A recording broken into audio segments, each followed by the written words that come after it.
नमस्ते नमस्कार, आप सभी का स्वागत है educational universe by CK channel में। जैसे हमने कुछ वाक्य लिए, इन वाक्यों में प्रयुक्त अव्यय शब्द, उनका जो है हमको क्या बताना है, पद परिचय बताना है।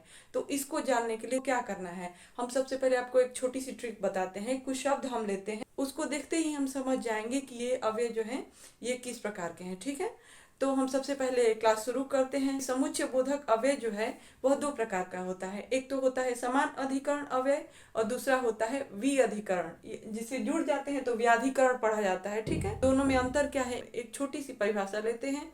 समान अधिकरण दो मुख्य वाक्यों को जोड़ता है, और व्याधिकरण जिसको बोलते हैं यह अव्यय, यह क्या करता है कि इसमें एक वाक्य में और भी वाक्य जुड़े रहते हैं, आश्रित वाक्य। चलिए देखते हैं। हम कुछ वाक्य लेंगे, उससे पहले हम पहले शब्दों पर नजर डाल लें एक बार। समान अधिकरण में शब्द आते हैं और, या, तथा, एवं, अथवा, की, नहीं तो, या, अन्यथा। तो इस तरह के जो शब्द आते हैं तो देखते ही आप समझ जाना कि ये कौन सा भेद है, समान अधिकरण अव्यय। तो कैसे लिखते हैं इसके बारे में हम क्लास में आगे बात करेंगे। पहले कुछ शब्दों को देख लेते हैं। व्याधिकरण जो है इसको हम कैसे पहचानेंगे, कुछ शब्दों के माध्यम से।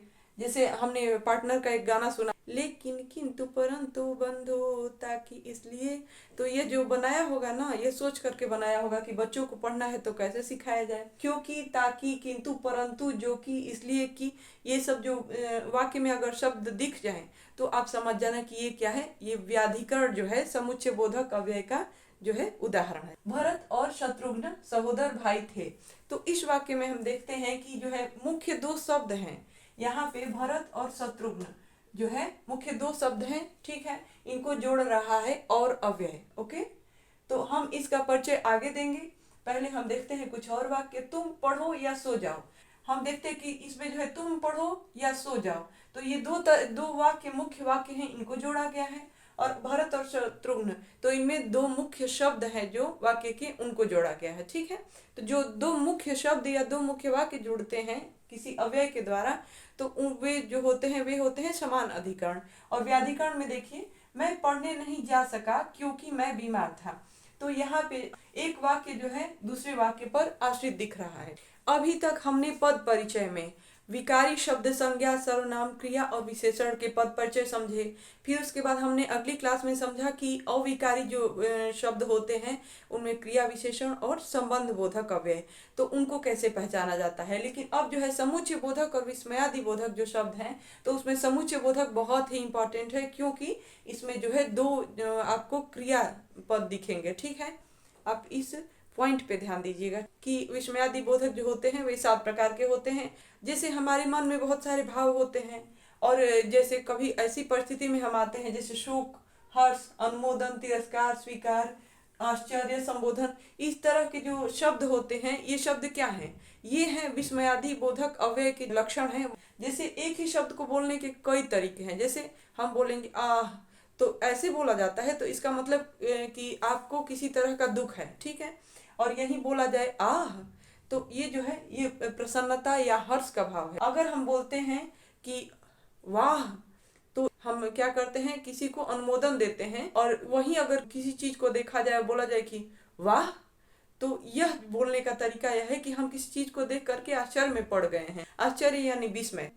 इनको किस नाम से हम जानते हैं, आइए देखते हैं। शोक बोधक, विस्मयादि बोधक अव्यय, ऐसे लिखा जाता है। जैसे हर्ष बोधक, विस्मयादि बोधक अव्यय, अनुमोदन बोधक, विस्मयादि बोधक अव्यय, तिरस्कार बोधक और विस्मयादि बोधक अव्यय, और स्वीकार बोधक और विस्मयादि बोधक अव्यय जोड़ करके लिखा जाता है। ठीक है, ये प्रकार हैं, सभी 7 प्रकार होते हैं विस्मयादि बोधक अव्यय के। ठीक है, इनको ऐसे ही समझा जाता है।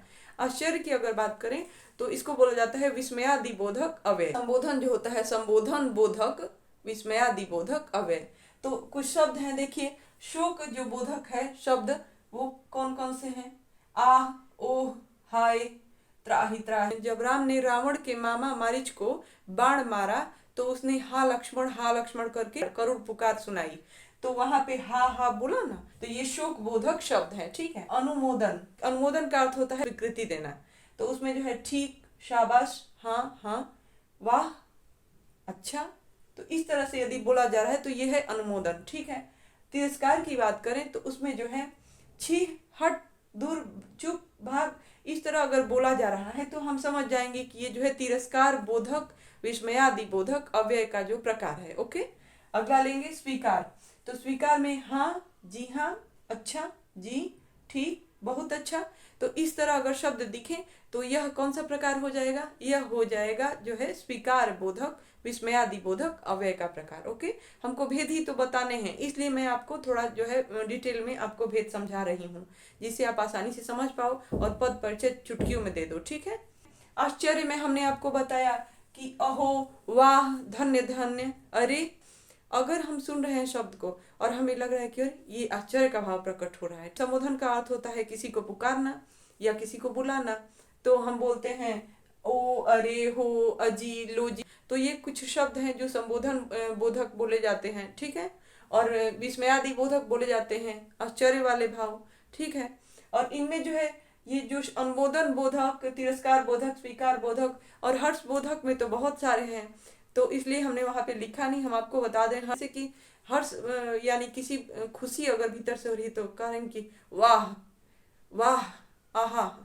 इस तरह का अगर शब्द सुनने को मिले, प्रसन्नता झलक रही। जैसे प्रश्न लिखा होता है एग्जाम में, वाक्य में प्रयुक्त समुच्चय बोधक शब्दों का पद परिचय दीजिए। इन वाक्यों में समुच्चय बोधक जो अव्यय है उनको देख लेते हैं सबसे पहले। तो ये है और या। ठीक है। और इसके अलावा जो है क्योंकि। ये जो तीन हैं शब्द को आंसर में पहले हम जो शब्द होता है उसको लिख लेते हैं, फिर ब्रैकेट में लिखते हैं ये कौन सा भेद है। तो हमें पता है कि यह जो है यह है मुख्य वाक्य को जोड़ रहा है, इसलिए यह क्या है? समान अधिकरण अव्यय। अब दूसरा हमको क्या बताना है? तो जो है दो मुख्य शब्द को जोड़ रहा है या दो मुख्य वाक्यों को जोड़ रहा है, तो दो मुख्य शब्दों को जोड़ रहा है।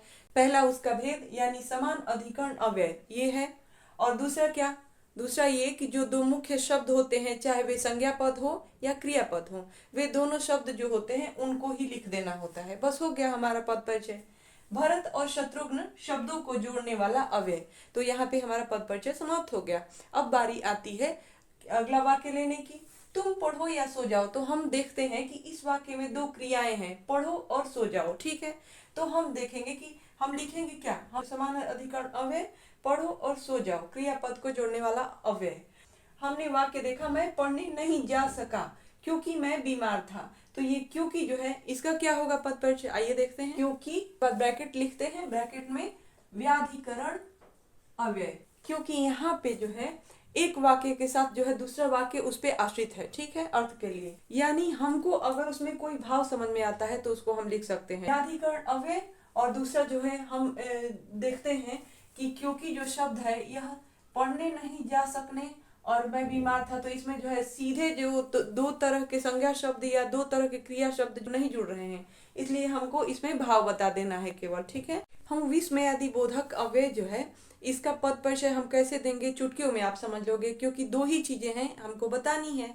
पहली चीज ये कि वो भेद कौन सा है और दूसरी चीज ये कि वो उसमें भाव कौन सा है। तो पहला जो वाक्य है उसको लेते हैं, आह क्या मेरे भाग्य में यही लिखा था। यह जो है शोक का भाव इसमें प्रकट हो रहा है, शोक यानी दुख। सबसे पहले जो शब्द है उसको आह, और उसके बाद जो है ब्रैकेट में उसके बारे में लिखेंगे शोक बोधक विस्मयादि बोधक अव्यय, यानी इसका पूरा परिचय लिखेंगे, दुख का भाव व्यक्त हो रहा है। आगे बात करेंगे अगले वाक्य में, अरे ये बहुत सुंदर दृश्य है। तो हम क्या लिखेंगे? हम सिंपल सा लिख देंगे विस्मयादि बोधक अव्यय।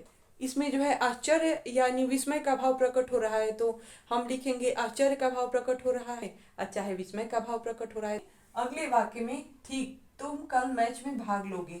तो यह जो है यह अनुमोदन बोधक जो शब्द होते हैं उसको हम लिख लेंगे और उसके बाद ब्रैकेट में लिखेंगे अनुमोदन बोधक विस्मयादि बोधक अव्यय।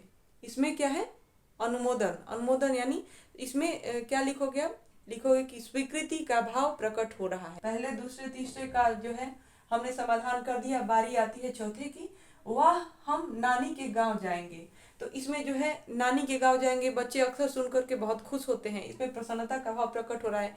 तो हम क्या करेंगे? सबसे पहले लिखेंगे वाह शब्द को लिख देंगे और इसके बाद जो है ब्रैकेट में क्या लिखेंगे? हर्ष बोधक विस्मयादि बोधक अव्यय, और इसके अलावा लिखेंगे कि खुशी का भाव प्रकट हो रहा है।